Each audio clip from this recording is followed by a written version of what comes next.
भारतीय राजकारण्यांकडून सर्जिकल स्ट्राईकच्या पुराव्यांविषयी विचारणा होत असतानाच पाकिस्तानच्या सुरक्षा तज्ञ आयेशा सिद्दीकी यांनी सर्जिकल स्ट्राईकला दुजोरा दिलाय। भारतीय सैनिकांनी पाकिस्तानमध्ये घुसून दहशतवाद्यांचा खात्मा केल्याचं सिद्दीकी यांनी एबीपीशी बोलताना स्पष्ट केलं। भारतीय सैनिकांनी केलेल्या हल्ल्यामध्ये अनेक दहशतवादी ठार झाल्याचं त्यांचं म्हणणं आहे। तसंच काही पाकिस्तानी सैनिकही यात ठार झाले असं देखील त्यांनी मान्य केलं। त्यांनी भारतीय सैन्याच्या सर्जिकल ऑपरेशनबद्दल काही पुरावे गोळा केलेत, ज्या आधारे त्यांनी भारतीय सैनिकांच्या सर्जिकल स्ट्राईकचे एक प्रकारे समर्थनच केलंय। या संदर्भामध्ये बोलताना आयेशा सिद्दीकी यांनी नेमकं काय म्हटलंय बघूया। आपकी भी वहाँ पर कुछ लोगों से बात हुई होगी, क्या कहना है वहाँ के लोगों का, खास करके जहाँ पर सर्जिकल स्ट्राइक हुई है?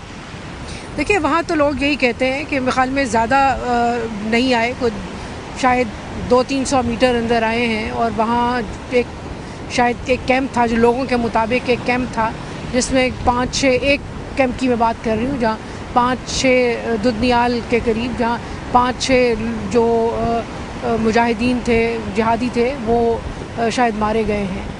तो कुछ जो फ़ौजी जवान थे 3-4 वो ज़ख्मी हुए हैं, इसके अलावा कोई और नहीं हुआ। जब से सर्जिकल स्ट्राइक हुआ है, जानना चाहेंगे कि पाकिस्तान में इस वक्त क्या स्थिति है? देखिए, पाकिस्तान में एक तो खामोशी है और ये है कि देख रहे हैं, क्योंकि ये जो स्ट्राइक हुई है, ये जिसे हिंदुस्तान सर्जिकल कहता है, अगर ये हुए हैं तो ये बहुत ज़्यादा अंदर जो है पाकिस्तानी टेरिटरी में आपकी फ़ौज जो है, हिंदुस्तानी फ़ौज नहीं आई।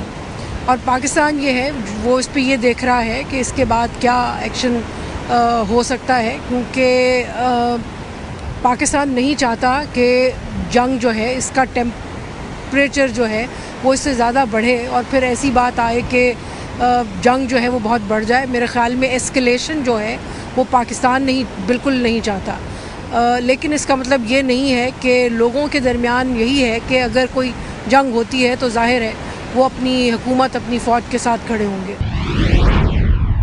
लगातार जो है पाक मीडिया हो या सरकार हो वहाँ की, वो डिनाई कर रही है इस बात को लेकर, क्या वजह हो सकती है इसके पीछे?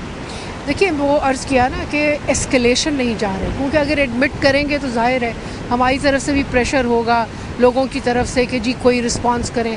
और जब ये रिस्पांस का सिलसिला चल पड़ा एक तरफ, तो मेरे ख़्याल में दोनों पाकिस्तान और हिंदुस्तान की लीडरशिप जो अपने लोगों को नहीं बता रही कि ये एस्केलेशन कितनी नुकसानदेह है।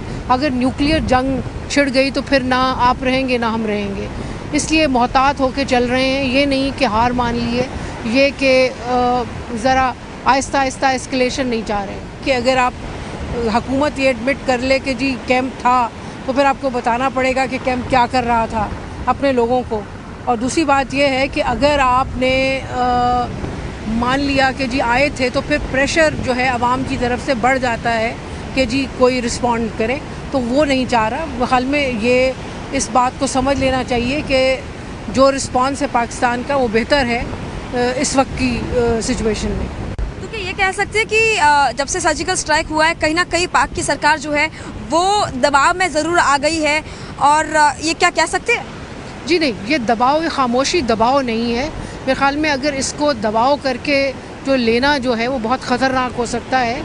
ये दबाव नहीं है, सिर्फ देख रहे हैं कि अगर इससे बात ज़्यादा नहीं बढ़ी, क्योंकि वो जो कोल्ड स्टार्ट की स्ट्रेटजी थी, जिसके रिस्पांस में पाकिस्तान ने टैक्टिकल न्यूक्लियर वेपन्स जो हैं बैटल फील्ड में, जंग के मैदान में इस्तेमाल करने वाले न्यूक्लियर वेपन्स बनाए, तो उसके कोल्ड स्टार्ट की फ़लसफ़ा ये था कि अंदर आएंगे डीप पाकिस्तानी टेरिटरी में और स्ट्राइक करके वापस चले जाएंगे, और उसके रिस्पांस के लिए पाकिस्तान तैयार था। लेकिन चूँकि ये ज़्यादा नहीं आए, तो पाकिस्तान यही मामले को ख़त्म करना चाहता है, इसको दबाव ना समझा जाए। और कुछ रिपोर्ट्स ये भी है कि रायल शरीफ और नवाज शरीफ के बीच जो है अब रिश्ते कुछ ठीक नहीं है, इसको लेकर आप क्या कहेंगी? बात यह है जी कि ये अनकन्फर्म्ड है, मतलब एक बहुत बड़े अखबार ने पाकिस्तानी छापा है, लेकिन किसकी वो स्टोरी है मालूम नहीं। मेरा नहीं ख्याल कि कोई ऐसी है, कोई चल रही है, दोनों के आपस में जंग चल रही है। कम से कम कश्मीर के इशू पे जो है वो दोनों अलग अलग नहीं सोच रहे। क्योंकि एक्सटेंशन दिया जाएगा, जहाँ तक आपको लगता है वहाँ की अगर हालात को देखकर अगर बात की जाए रायल शरीफ को? देखिए, ये भी कहानियाँ हैं कि ये सारा एक्सटेंशन के गिर्द हो रहा है। मेरे ख़्याल में राहील शरीफ रहें या उनके बाद जो आए जनरल आए, हिंदुस्तान से जहाँ तक ताल्लुकात हैं एक ही पॉलिसी चलेगी।